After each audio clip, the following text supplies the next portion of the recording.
Ministry of defence கீழே இயங்கி வரக்கூடிய directorate general of armed forces medical சர்வீசஸில் பல்வேறு குரூப் சி சிவிலியன் போஸ்ட்டுக்கான ரெக்ரூட்மெண்ட் நோட்டீஸ் வந்து வெளியிட்டிருக்காங்க.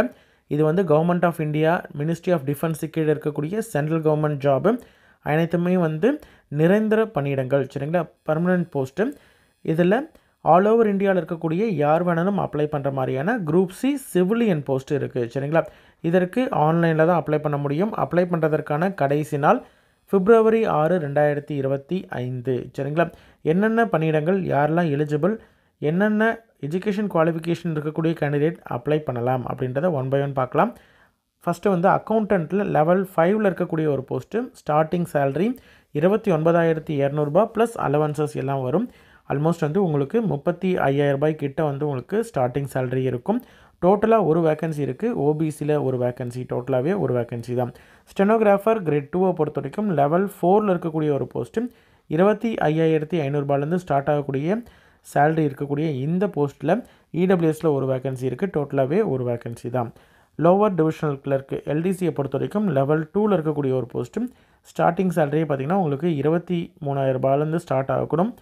எஸ்சியில் 3 வேக்கன்சி, ஓபிசியில் 4, இடபிள்யூஎஸில் 4, டோட்டலாக வந்து 11 வேக்கன்சி இருக்குது. எக்ஸ் சர்வீஸ்மேனில் இந்த 11ல் 2 வேக்கன்சி வந்து எக்ஸ் சர்வீஸ்மேனுக்கு ஹரிசாண்டல் ரிசர்வேஷன். அதே மாதிரி ஸ்டோர் கீப்பரை பொறுத்த வரைக்கும் உங்களுக்கு வந்து 4 வேக்கன்சி. இதுவுமே வந்து லெவல் 2ல் இருக்கக்கூடிய சேம் லெவலில் இருக்கக்கூடிய ஒரு போஸ்ட் தான். எஸ்சியில் 4, எஸ்டியில் 3, ஓபிசியில் 11, இடபிள்யூஎஸில் 6 வேக்கன்சி. டோட்டலாக 24 வேக்கன்சி இருக்குது. 2 எக்ஸ் சர்வீஸ்மேன் வேக்கன்சி இருக்குது. ஃபோட்டோகிராஃபரை பொறுத்த வரைக்கும் இதுவும் லெவல் 2ல் தான். ஓபிசியில் ஒரு வேக்கன்சி, டோட்டலாகவே ஒரு வேக்கன்சி தான் இருக்குது. ஃபயர்மேனை பொறுத்த வரைக்கும் எஸ்சியில் ஒரு வேக்கன்சி, எஸ்டியில் ஒரு வேக்கன்சி, ஓபிசியில் ஒரு வேக்கன்சி, இடபிள்யூஎஸில் 2, டோட்டலாக 5 வேக்கன்சியில் ஒரு எக்ஸ் சர்வீஸ்மேன் வேக்கன்சி இருக்குது. குக்கை பொறுத்த வரைக்கும் ஒரு எஸ்சி வேக்கன்சியும் 3 ஓபிசி வேக்கன்சியும், டோட்டலாக 4 வேக்கன்சி இருக்குது. லேப் அட்டண்டனை பொறுத்த வரைக்கும் லெவல் 1ல் இருக்கக்கூடிய ஒரு போஸ்ட்டு. இதுக்கப்புறம் இருக்கிறது எல்லாமே லெவல் 1, 18,000 ஸ்டார்ட் ஆகக்கூடிய ஒரு பணியிடங்கள். இதில் லேப் அட்டண்டன்ட்டில் இடபிள்யூஎஸில் ஒரு வேக்கன்சி, டோட்டலாகவே ஒரு வேக்கன்சி தான். எம்டிஎஸ் மல்டி டாஸ்கிங் ஸ்டாஃபை பொறுத்த வரைக்கும் எஸ்சியில் 2, எஸ்டியில் 2, ஓபிசியில் 10, இடபிள்யூஎஸில் 15, டோட்டலாக 29 vacancy. PWBD candidate physically challenging கேண்டிடேட்ஸில் 2 வேக்கன்சியும், எக்ஸ் சர்வீஸ்மேனில் 2 வேக்கன்சியும் இருக்குது. ட்ரேட்மேன்ஸை பொறுத்த வரைக்கும் 2 எஸ்சி, 2 எஸ்டி, ஓபிசியில் 11, இடபிள்யூஎஸில் 15, அன்ரிசர்வ்டில் ஒரு வேக்கன்சியும், 31 டோட்டல் வேக்கன்சியில் பிடபிள்யூடியில் 2 வேக்கன்சி இருக்குது. வாஷர்மேனை பொறுத்த வரைக்கும் ஒரு எஸ்சி, ஒரு எஸ்டி வேக்கன்சி, டோட்டலாக 2 வேக்கன்சி இருக்குது. அடுத்தது கார்பெண்டர் அண்ட் ஜாயிண்டரை பொறுத்த வரைக்கும் டோட்டலாகவே உங்களுக்கு வந்து ஒரே ஒரு ஓபிசி வேக்கன்சி தான் இருக்குது, சரிங்களா.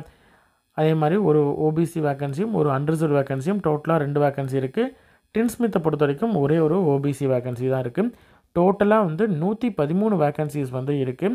பிடபிள்யூடியில் 4 வேக்கன்சியும், எக்ஸ் சர்வீஸ்மேனில் 7 வேக்கன்சியும் இருக்குது. அன்ரிசர்வ்டை பொறுத்த வரைக்கும் 2 வேக்கன்சி, எஸ்சியில் 14, எஸ்டியில் 9, இடபிள்யூஎஸில் வந்து ஓபிசியில் வந்து 44, இடபிள்யூஎஸில் 44. வேக்கன்சி வந்து இன்க்ரீஸ் ஆகலாம், கம்மியாகலாம் அப்படின்றத கொடுத்துருக்காங்க. யூஸ்வலாக இருக்கிறது தான். Education qualification and age limit. அக்கௌண்டண்ட்டை பொறுத்த வரைக்கும் மேக்ஸிமம் 30 வயது வரைக்கும் இருக்கக்கூடிய கேண்டிடேட் அப்ளை பண்ணலாம்.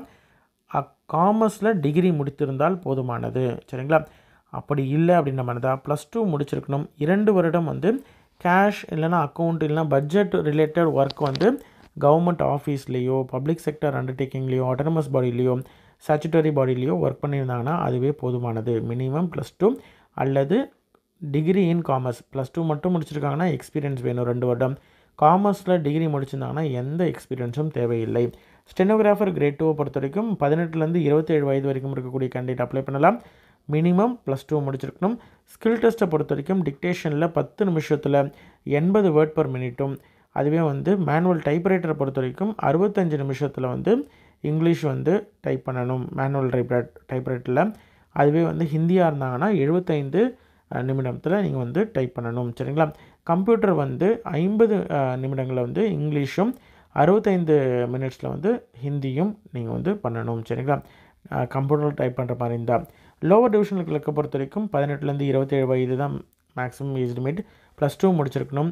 இங்கிலீஷ் டைப் ரைட்டிங் வந்து 30 வேர்ட் பர் மினிட்டும், அல்லது ஹிந்தியாக இருந்தால் 25 வேர்ட் பர் மினிட்டும் நீங்கள் வந்து டைப் பண்ணணும். சரிங்களா? அடுத்ததாக இருக்கக்கூடியது வந்து ஸ்டோர் கீப்பரை பொறுத்த வரைக்கும் உங்களுக்கு வந்து 18லேருந்து 27 வயது, +2 முடிச்சுட்டு அடுத்தது வந்து 1 இயர் ஹேண்ட்லிங் இன் ஸ்டோர், ஸ்டோரோடைய அக்கௌண்ட்ஸ் எல்லாம் வந்து கீப் பண்ணுறதுக்கு, ஸ்டோரை பற்றின கம்ப்ளீட் டீட்டெயில்ஸ் வந்து தெரிஞ்சு அது ஆட்டோனமஸ் பாடியிலையோ பப்ளிக் செக்டர் அண்டர்டேக்கிங்லேயோ யூஸ் பண்ணிகிட்டு இருக்கக்கூடிய அதில் எக்ஸ்பீரியன்ஸ் இருக்கக்கூடிய கேண்டிடேட் அப்ளை பண்ணலாம். சரிங்களா?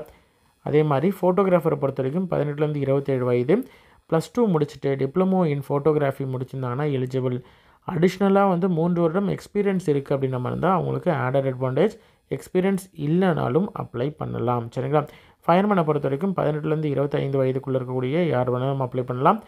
மினிமம் 10ஆம் வகுப்பு தேர்ச்சி பெற்றிருந்தால் போதுமானது. அதுவே வந்து இதில் 2 கேட்டகரியாக கொடுத்துருக்காங்க. ஃபஸ்ட்டு வந்து ஃபிசிக்கல் ஃபிட்னஸ் கண்டிப்பாக இருக்கணும். என்டியூரன்ஸ் டெஸ்ட்டு வந்து வைப்பாங்க, அதையும் வந்து நீங்கள் கிளியர் பண்ணுற மாதிரி இருக்கும். டெக்னிக்கல் அப்படின்ற மாதிரி இருந்தால் ஃபயர் ஃபைட்டிங்கில் வந்து உங்களுக்கு 30 நாள் ஒர்க்கிங் டேஸ் இருக்கக்கூடிய மினிமம் 30 நாளாவது கண்டிப்பாக ட்ரைனிங் இருக்கக்கூடிய ஒரு கோர்ஸ் வந்து முடிச்சிருக்கணும் அப்படின்றதையும் சொல்லியிருக்காங்க. ஸ்டேட்லேயோ அல்லது கவர்மெண்ட் இன்ஸ்டியூட்ஸ்லேயோ வந்து ஃபயர் சர்வீஸில் ஒர்க் பண்ண அனுபவம் இருக்கக்கூடிய கேண்டிடேட்டாக இருக்கணும் அப்படின்றதையும் சொல்லியிருக்காங்க. சரிங்களா? வேலிடான டிரைவிங் லைசன்ஸும் கண்டிப்பாக வச்சுருக்கணும். குக்கை பொறுத்த வரைக்கும் 18லேருந்து 25 வயது தான் மேக்ஸிமம் ஏஜ் லிமிட்டு. +2 முடிச்சுட்டு குக்கு ட்ரேடில் வந்து ப்ரொஃபிஷியன்சி இருக்கக்கூடிய கேண்டிடேட் அப்ளை பண்ணலாம். லேப் அட்டெண்டண்ட்டை பொறுத்த வரைக்கும் 18லேருந்து 27 வயது. அதே மாதிரி +10th வந்து சயின்ஸ் குரூப் ஈக்குவலண்ட்டான சயின்ஸ் குரூப் படிச்சிருக்கணும். கண்டிப்பாக வந்து லேபு கெமிக்கல் ட்ரக்ஸ் ஃபேக்ட்ரியில் 1 வருடம் எக்ஸ்பீரியன்ஸ் இருக்கணும்.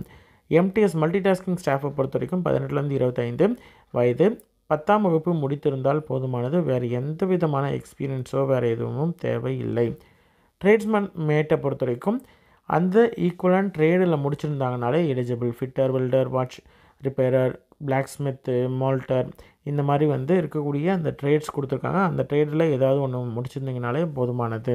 வாஷர்மேனை பொறுத்த வரைக்கும் 10ஆம் வகுப்பு முடிச்சுட்டு வாஷர்மேன் ட்ரேடில் ப்ரொஃபிஷியன்சி இருக்கக்கூடிய கேண்டிடேட் அப்ளை பண்ணலாம்.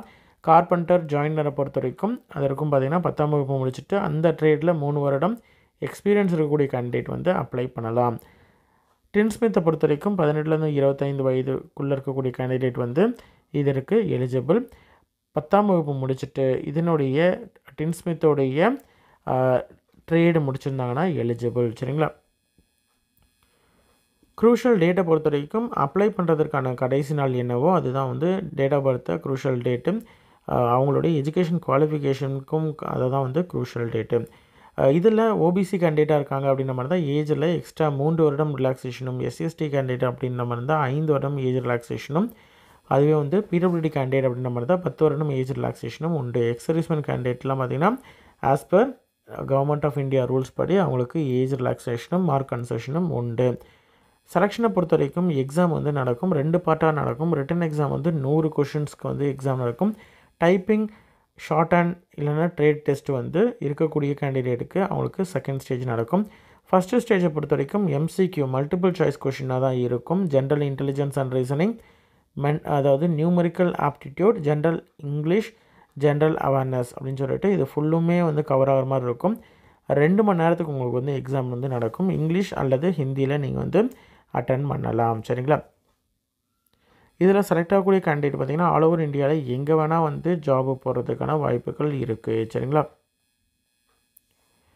அது மட்டும் இல்லாமல் உங்களுக்கு வந்து ரிட்டன் எக்ஸாமை பொறுத்த வரைக்கும் பிப்ரவரி அல்லது மார்ச் 2025 வந்து நடக்கும் அப்படின்றதையும் தெளிவாக வந்து கொடுத்துருக்காங்க.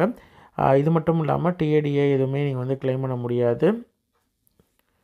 அதே மாதிரி அப்ளை பண்ணுறதுக்கான லிங்க் வந்து நான் டிஸ்கிரிப்ஷனில் கொடுத்துருக்கேன். அதை நீங்கள் வந்து டைரெக்டாக யூஸ் பண்ணி நீங்கள் டைரெக்டாக வந்து அப்ளை பண்ணலாம். சரிங்களா?